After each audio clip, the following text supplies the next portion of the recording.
Fala, juventude, tudo bem com vocês? Espero que sim. Vamos a mais um capítulo do livro de Atos. Hoje o capítulo será o capítulo 13. E ele é um capítulo muito bacana, muito legal, porque ele nos conta a primeira viagem missionária de Paulo e Barnabé, onde o próprio Espírito Santo, ele escolhe Paulo e Barnabé para começar uma jornada de levar o evangelho, as boas novas da salvação a nós, gentios, o povo externo ao povo judeu. E nós vamos passar por algumas cidades, juntamente com Paulo e Barnabé, através do texto da palavra, onde eles proclamaram as boas novas do evangelho, mas infelizmente não é todos que se agradavam daquelas palavras, mas o texto vai dizer que muitos também, aceitavam a palavra do Senhor. E ali, nesse início dessa caminhada da saída de Antioquia até uma ilha chamada Pafos, Paulo e Barnabé, eles ali encontram um judeu, um falso profeta, que a Bíblia chama de Bar-Jesus. Não sei se é assim que é a pronúncia correta. E a Bíblia fala que ele era um falso profeta e praticava magia. E ele era assessor de um cara muito importante, o procônsul Sérgio Paulo, que era uma espécie de governador romano da província. E ele, juntamente com um outro cara chamado Elimas, algumas versões vai dizer o mágico ou o encantador, que é o significado do seu nome, ele ali então ele começa a se opor, a querer deturpar a fé desse procônsul, que ele estava ansioso demais, sabe? Em ouvir as boas novas através de Paulo e Barnabé. E ele manda chamar os apóstolos, Paulo e Barnabé, para ouvir aquilo que ele tinha para falar. Então, esse cara, o Elimas, ele começa a querer desviar a fé do procônsul, a querer desviar o afastando da verdade.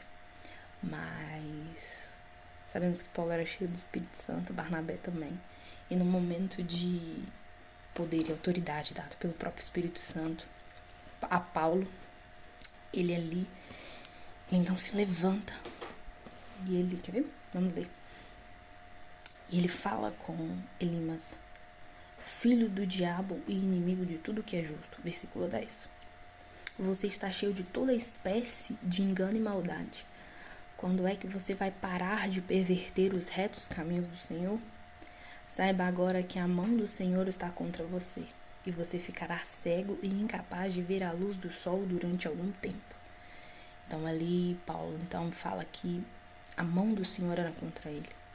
Então ali naquele mesmo momento, o cara fica cego. O cara fica cego e o procônsul, ele fica impressionado com aquilo que havia acontecido. Então depois a Bíblia fala que eles dão sequência a essa viagem. Eles saem de Pafos, vão para Perge, Panfilha, e de lá para Antioquia da Pisídia, acho que é assim mesmo que fala, onde no sábado Paulo chega na sinagoga e ele ali então ele tem a oportunidade de falar. Então ele começa, a falar sobre o início de tudo, que é lá no versículo 17. O Deus do povo de Israel escolheu os nossos antepassados e exaltou o povo. Durante a sua permanência no Egito, com grande poder os fez sair daquele país.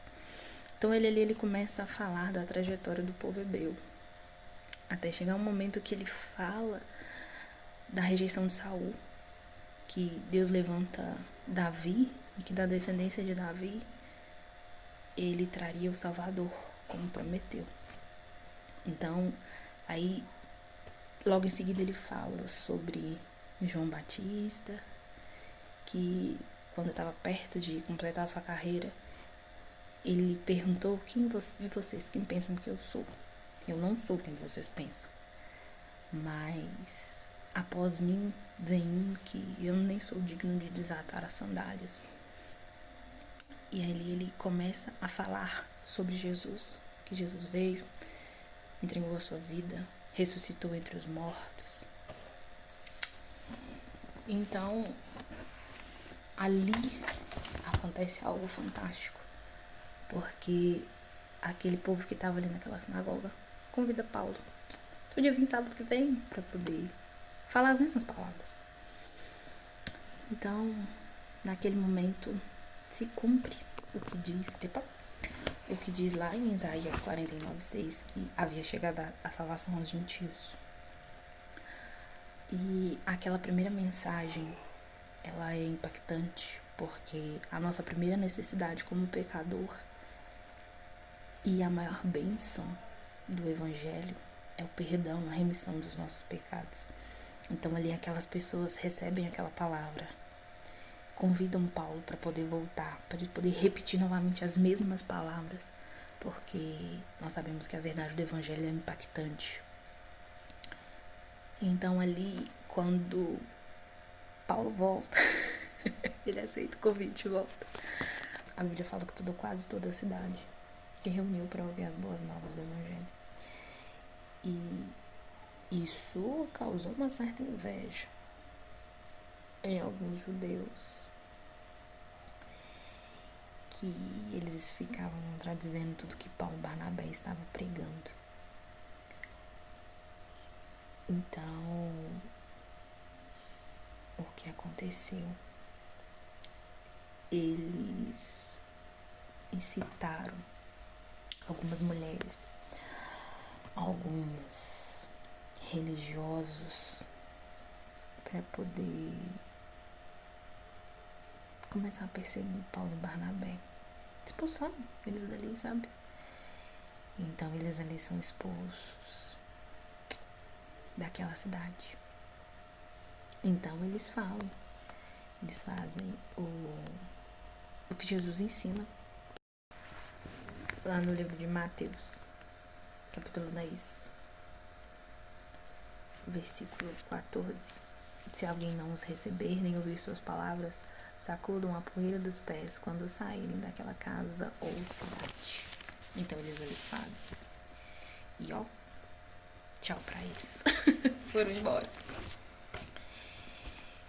E a Bíblia fala que eles estavam cheios de alegria e do Espírito Santo.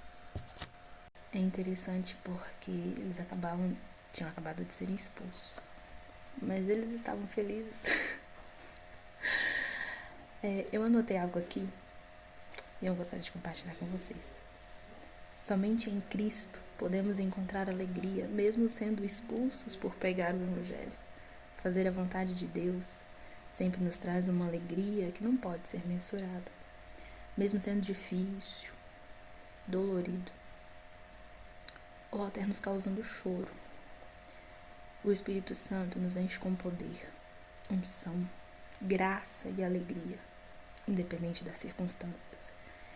Então, esse texto do capítulo 13 de Atos é a primeira viagem missionária de Paulo e Barnabé. Mas nós vemos que, glória a Deus, que eles aceitaram o chamado do Senhor, porque nós estamos aqui hoje, porque eles começaram lá atrás. E o Senhor também, assim como chamou Paulo e Barnabé, o Senhor tem chamado a cada um de nós. Cada um de nós temos a missão de levar o Evangelho, de proclamar as boas novas. Então, juventude, vamos proclamar as boas novas do Evangelho, independente de ser difícil, nos causar choro, as pessoas nos expulsarem, mas nós continuamos cheios do Espírito Santo, que possamos continuar cheios da alegria que vem do Espírito Santo. Amém? E até o próximo capítulo. Tchau!